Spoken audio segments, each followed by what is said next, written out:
Good morning. 6:30, January 28th. I'm out in the shop enjoying coffee. Um, Mrs. Black. Mrs. Black is a black Australorp chicken. Um, Black feathers, black legs, brown eggs. Mrs. Black was one of two chickens that we hatched out in the spring of 2018. They were the only two that hatched out of about 2 dozen eggs that I put in the incubator. Um, and they hatched about 4 or 5 days apart with, I think, well, I don't recall who was first. But we let them grow to a decent size, and we did that in the basement away from the other chickens. And once they got up to nearly half their size, half their adult size or so, and had all their feathers and claws and everything they needed to survive and hunt and eat out in the wild, if you will. Um, and the way it went down was I had a bin on the porch. I don't remember if it was a bucket or a small bin, but whatever it was just enough to cover up two birds. And what I surmised happened was Speedy and Mrs. Black jumped up on the edge of this container and it flipped on top of them. Um, we have at the time in Maine we had a black we had a brown painted deck, dark brown, and it would get warm. The sun would hit it um, through some of the hottest hours of the day, and you didn't want to even walk on it barefoot. It was hot. So at some point earlier in the day, I noticed the bin is upside down, and I just thought, kind of, well, that's weird, and I never gave it a second thought. Um, I just figured, you know, I didn't know what I figured, but I figured it was no big deal. Maybe I was wrong. Maybe I didn't leave the bucket standing one way and it wasn't, whatever the case may be. And I noticed it 2 or 3 times and said to myself, I gotta go get that out of the way. It's kind of in the way of, it was right near the steps. Um, I don't really recall what I was doing. I don't know if I was out most of the day and we came home, or maybe we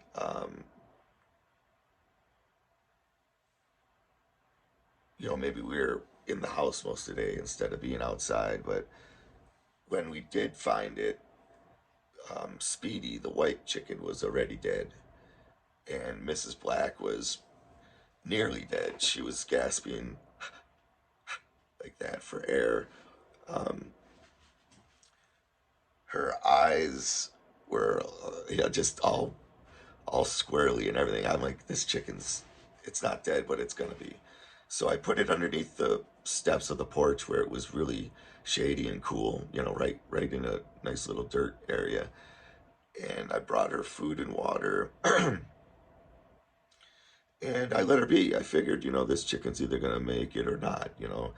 Most likely not. And the next day, I got up and Mrs. Black was gone.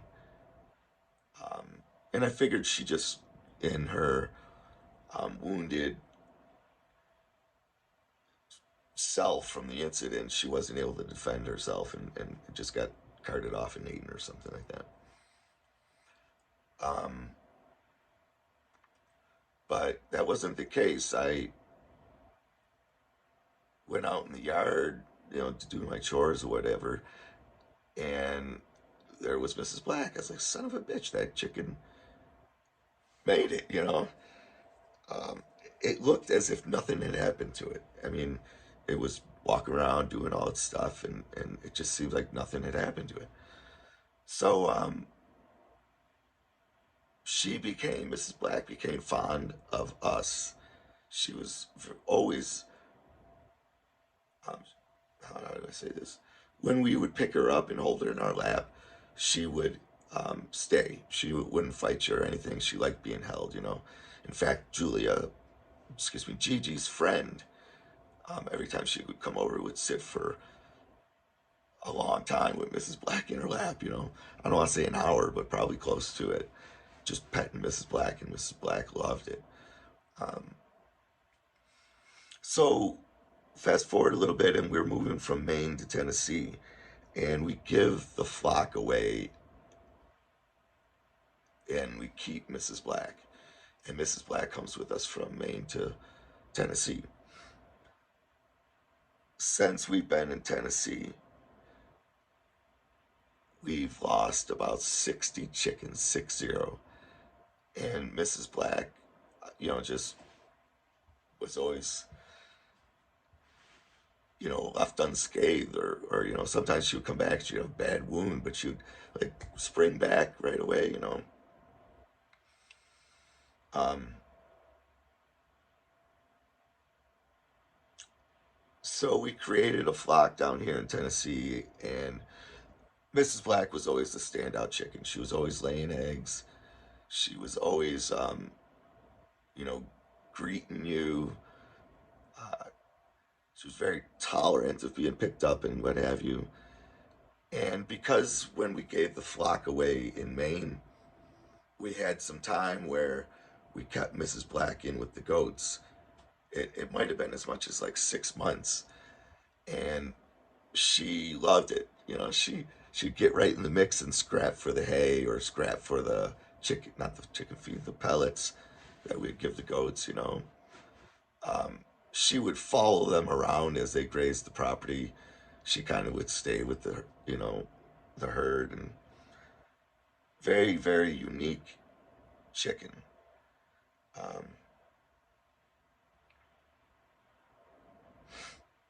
yeah, I'm trying to think if I got everything, but that's our impression of Mrs. Black at this point is that she's really, really tough, smarter than she looks, and she was a survivor.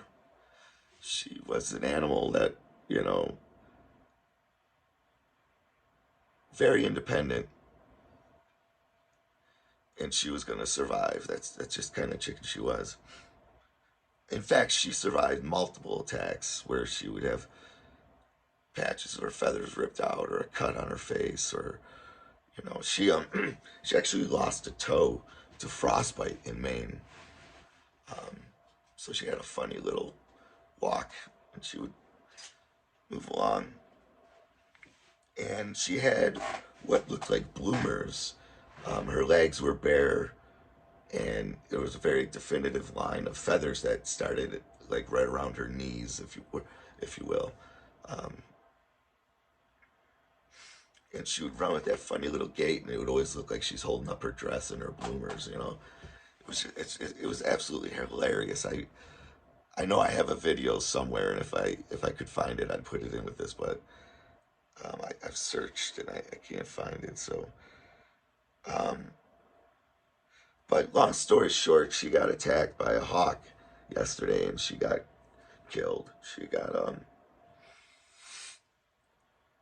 When we were at the house, we heard a ruckus, not up at the barn, but our dogs were making a ruckus down here at the house, and they were looking in that general direction, and we often attribute it to squirrels or the chickens coming down and pecking around by the house or a neighbor. It's usually one of those three things.